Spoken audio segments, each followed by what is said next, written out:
कहानी शुरू होती है शुक्रवार से। भारतीय बाजार के लिए वो दिन कुछ ठीक नहीं था। सेंसेक्स में इतनी जबरदस्त गिरावट आई कि बड़े बड़े जानकारों के भी होश उड़ गए। और ये तूफान सिर्फ शेयर बाजार तक ही नहीं रुका। अमेरिकी डॉलर के मुकाबले भारतीय रुपया भी बुरी तरह से कमजोर हो गया, जिससे हमारी अर्थव्यवस्था पर दबाव और बढ़ गया। देखिए, ये कोई मामूली गिरावट नहीं थी, ये एक रिकॉर्ड तोड़ गिरावट थी। रुपए ने अपना अब तक का सबसे निचला स्तर छू लिया, जिसने पूरी अर्थव्यवस्था में एक तरह की बेचैनी पैदा कर दी।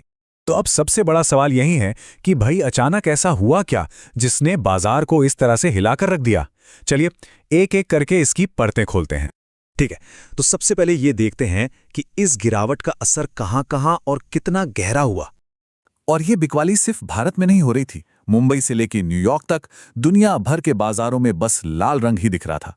ऐसा लग रहा था मानो निवेशक किसी आने वाले बड़े खतरे को भांपकर अपना पैसा निकालने की होड़ में लगे हों। अब इस क्यों को समझने के लिए हमें उन तीन बड़ी ताकतों पर नजर डालनी होगी जिन्होंने एक ही समय पर बाजार पर जोरदार हमला बोला। जब ये तीनों चीजें एक साथ हुईं, तो उन्होंने बाजार के लिए एक परफेक्ट स्टॉर्म जैसी हालत बना दी। एक ऐसा जाल जिससे निकलना निवेशकों के लिए लगभग नामुमकिन सा हो गया। सबसे पहला और सबसे बड़ा कारण है हॉर्मुज जलडमरू मध्य। ये एक छोटा सा समुद्री रास्ता है, लेकिन दुनिया के तेल व्यापार के लिए ये लाइफलाइन की तरह है। यहां पर जरा सी भी गड़बड़ी पूरी दुनिया की अर्थव्यवस्था में तूफान ला सकती है। और फिलहाल यहां अमेरिका और ईरान के बीच तनाव अपने चरम पर है। अब जरा सोचिए, भारत जो अपनी जरूरत का लगभग 80% तेल बाहर से खरीदता है, उसके लिए तेल की ये बढ़ती कीमतें कितनी बड़ी मुसीबत हैं। ये सिर्फ पेट्रोल डीजल के दाम नहीं बढ़ाती, बल्कि महंगाई बढ़ाकर पूरी अर्थव्यवस्था को अंदर से कमजोर कर देती हैं। और तीसरा कारण है डर। जब भी दुनिया में इस तरह का अनिश्चित माहौल बनता है, तो बड़े विदेशी निवेशक सेफ खेलना पसंद करते हैं। वो भारत जैसे उभरते बाजारों से अपना पैसा निकालकर सोने या अमेरिकी डॉलर जैसी सुरक्षित जगहों पर लगा देते हैं। और ये कोई छोटी मोटी रकम नहीं थी। सिर्फ एक दिन में 8,000 करोड़ रुपए से भी ज्यादा के शेयर बेच दिए गए।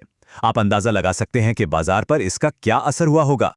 तो अब आते हैं इस पूरी कहानी के उस सबसे अहम मोड़ पर, वो एक तारीख जिसने इस पूरे बाजार के सेंटिमेंट को कंट्रोल कर रखा है। पिछले कुछ समय से तेल की कीमतें किसी रोलर कोस्टर की तरह ऊपर नीचे हो रही हैं, और इस पूरे उतार चढ़ाव का रिमोट कंट्रोल है अमेरिका ईरान के बीच चल रही बातचीत, जिसकी डेडलाइन है 6 अप्रैल। अब ये स्लाइड काफी दिलचस्प है। ये हमें 3 संभावनाएं दिखाती है। बाजार को सबसे ज्यादा उम्मीद इस बात की है कि ये मामला अभी और खिंचेगा, मतलब ये तनाव अभी खत्म नहीं होने वाला, बल्कि इसके और बढ़ने की आशंका है। इस बड़ी डेडलाइन के डर का असर हर जगह दिख रहा है।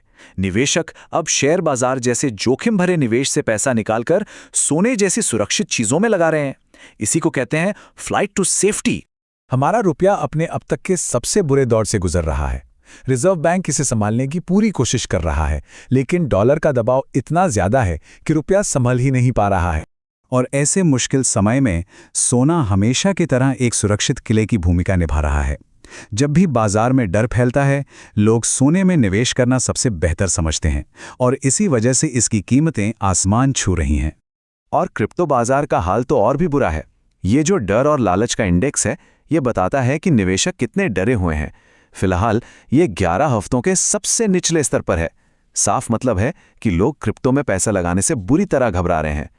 घबराहट के ऐसे माहौल में अफवाहें जंगल की आग की तरह फैलती हैं। तो चलिए जरा सच और झूठ को अलग करके देखते हैं। सबसे पहले 500 रुपए के नोट बंद होने की अफवाह, ये सरासर झूठ है। इस पर बिल्कुल ध्यान न दें। ये सिर्फ माहौल खराब करने के लिए फैलाई जा रही हैं।